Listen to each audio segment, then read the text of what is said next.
বাবুর কাছে আসবো। বিজেপির মুখপাত্র দীপঙ্কর বাবু, আমরা যে ছবিটা এদেশ থেকে দেখতে পাচ্ছি, আমরা সংস্কারের কথা জিজ্ঞাসা করেছিলাম যে সে দেশে 6 মাসে কি সংস্কার হলো, উনি বলছেন মোদীকে কিভাবে কি করা হলো। ওনার তো নিজের দেশ সম্পর্কে বলার কোনো বিষয় নেই। দেখুন, ফার্স্ট কথা হচ্ছে কি, প্রথম কথা, এই আরিফ বিল্লার কি আম জনতার দল? আমি এখানে চ্যালেঞ্জ করে বলছি, বাংলাদেশের 18 কোটির মানুষ এই দলের নাম আর এই দলের জন্ম কোথা থেকে হচ্ছে বাংলাদেশের 18 কোটি মানুষ জানে না।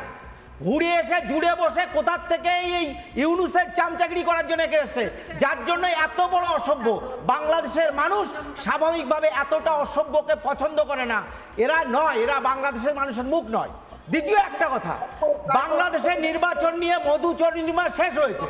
মধুচন্দ্রিমা শেষ হয়েছে বিএনপি জামাতের। আমরা দেখেছিলাম 2001 থেকে শুরু করে 2006 পর্যন্ত এই বিএনপি এবং জামাত একসাথে সরকার চালিয়েছে, জামাতে 2জন মন্ত্রী ছিল। তাহলে আজকে কি করে এই মধুচন্দ্রিমা শেষ হলো?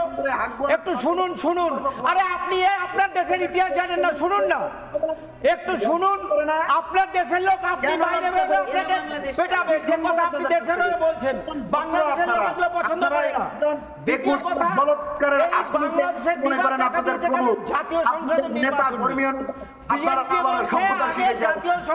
নির্বাচন আর একবারে জামাত বলছে আগে জাতীয় সংসদের নির্বাচন হবে না, আগে স্থানীয় প্রশাসনের নির্বাচন হবে।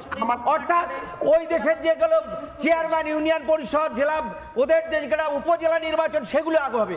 এই উপজেলা নির্বাচন আগে হবে না। জামাতে ইসলামের বলছে যে উপজেলা নির্বাচন আগে হবে, বিএনপি বলছে আগে জাতীয় সংসদ নির্বাচন হবে।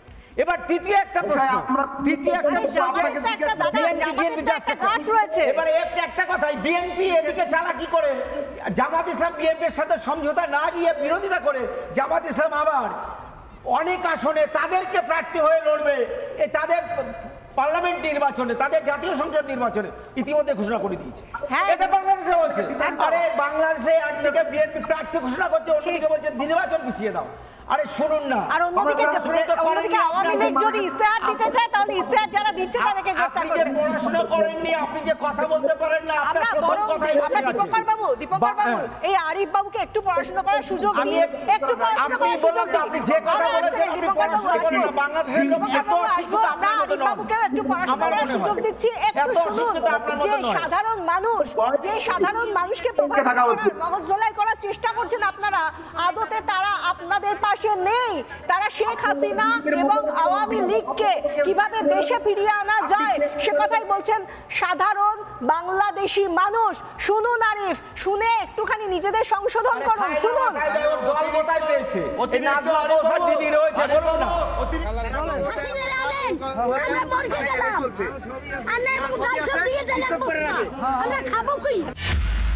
পাঁচ তারিখে যে ক্ষতি হয়েছে 100 বছর এটা পূরণ হবে না। যেসব ভবন ভাঙছে আর যেসব ফ্যাক্টরি ভাঙছে, এরমের কয়েকশো হাজার মানুষ আজকে বেকার এই অবস্থায় আছে। এরা কাম পায় না, কি করবো? 16,000 বেতন 8,000 টাকা হয়েছে, 20,000 টাকার বেতন হয়েছে 12,000। মানুষে কি করবো? ভিক্ষা করতে হইব 2 দিন আগ পাক। নানা ধরনের কন্টেন্ট দেখার জন্য লাইক করুন, শেয়ার করুন আমাদের ফেসবুক পেজ, সাবস্ক্রাইব করুন আমাদের ইউটিউব চ্যানেল। পাশাপাশি অন্যান্য ব্রেকিং নিউজের জন্য অবশ্যই চোখ রাখুন রিপাবলিক বাংলায়।